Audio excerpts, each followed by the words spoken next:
Isn't it funny how no one in the media, no one in the establishment, no one in human rights or charities, etc. came out and defended Tommy Robinson after his horrific abuse in the prison in Onley, outside Rugby, a Muslim majority prison, but he was in solitary confinement, baking in the heat, unable to have a window open, and not eating.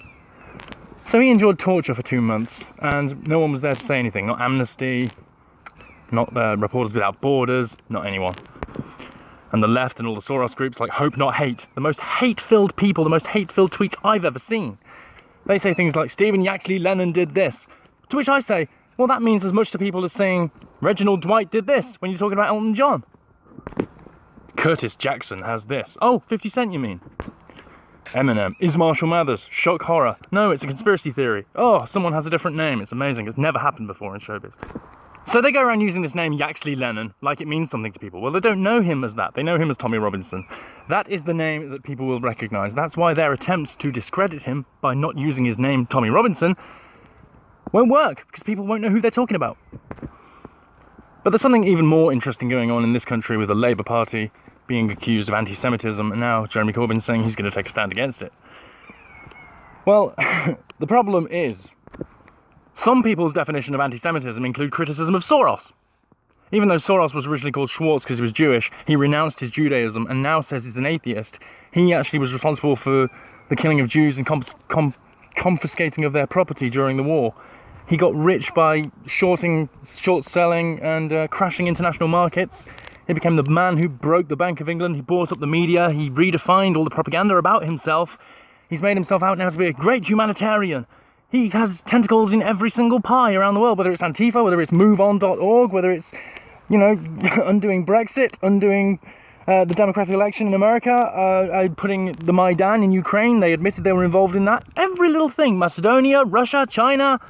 Soros is a one-man New World Order complex. He's the Lord of Chaos.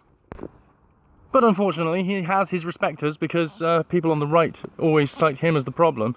Now people on the left have decided to ally themselves with him because they don't care about solving the ideological problems in the world. They just care about crushing their ideological opponents. Remember that. It's just the right that they want to crush. They don't want to solve the environmental crisis.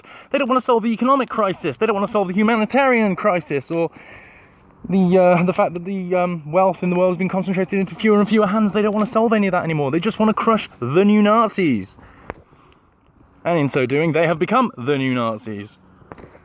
As certain people had pointed out, from Churchill to Reagan, and the deep state, the military-industrial complex had been pointed out from Eisenhower to JFK to loads of people, to Trump most recently, who's the one to call out the deep state, because the mainstream media certainly isn't calling it out. They're even saying they're even denying its existence when they openly go on the mainstream media and talk about it all the time, because the mainstream media, remember, is the propaganda arm of the deep state. So of course they're going to deny its existence. And that applies in the UK, or America, or Israel, or China, or Saudi Arabia, or Russia, or anywhere else. There's a deep state, there's an intelligence agencies, there's a secret service, and they are loyal to the agenda which is paid for by the globalists, by the bankers, etc., the ones that they meet in Bilderberg and CFR, the ones that subvert national democracies through NGOs, like what Soros was doing in Italy, the ones that were trying to bring in migrants and actually replace the populations like the UN outlined that we needed to do in 2003, and they've been implementing it, and it was Agenda 21 when it was outlined in 1992 Rio Summit. Now we're on Agenda 2030, and it's about more than just, getting rid of private property rights. It's about completely taking over every aspect of our lives. This is what technocracy is. This is why I say the technocrats. This is why it's a war against technocrats rather than a war against Islam, or a war against Sharia, or a war against Zionism, or a war against this. It's the technocracy which incorporates elements of all of these religions. It's not just one religion. That is why criticism of Bilderberg has to be allowed. Criticism of Soros has to be allowed. It can't be called anti-Semitic. If you start calling these things anti-Semitic, then you are joining with the New World Order, and you thought you were resisting them because you didn't like the political correctness or the social justice warriors, or you thought there was a problem with Islam in this country and you wanted to control immigration. But you're a problem if you then go along and say that criticism of Bilderberg and criticism of Soros is anti-Semitism. Like what David Baddiel does. I respect David Baddiel. I liked him as a comedian. I like him as a person. I respect his stand that he took when Count Dankula was being persecuted, prosecuted, and generally seen him as a non-regressive liberal. But any criticism of Soros automatically gets met with a blocked, or a fuck off, or whatever. So these people won't even look at the information now because this accusation against, because it always seems to be connected to Soros. It seems unreasonable that it must be true. Therefore, it can't be true because it can't all be Soros. Therefore, they're talking rubbish. Therefore, they're being anti-Semitic. You can see how that would work in someone's brain. They're not going to look at the evidence. They're not going to follow the money. They're just going to call you a conspiracy theorist or a racist and then shut you down.